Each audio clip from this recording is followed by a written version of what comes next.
Təsəvvür edin, əlinizdə 100 illik bir kitab var. Bəlkə də onlarla insan onu oxuyub, qoruyub, nəsildən nəslə ötürüb. İndi isə həmin kitab cəmi bir neçə dəqiqəyə parçalanır.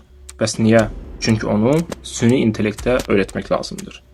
Son vaxtlar yayımlanan məhkəmə sənədlərinə görə bəzi süni intellekt şirkətləri milyonlarla kitab satın alıb.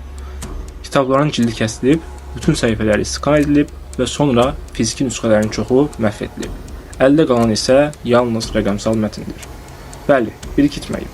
Amma kitab sadəcə bilik deyil. Kitab keçmişdir. Kitab mədəniyyətdir. Kitab bir xalqın yaddaşıdır. Onun qoxusunu skan etmək olmur. Səhifələrinin saralmış rəngini, üzərindəki qeydləri, illərin izini heç bir fəaliyyət köçürmək mümkün deyil. Süni intellekt inkişaf etməlidir. Buna heç kimin etirazı yoxdur. Amma bir sual var.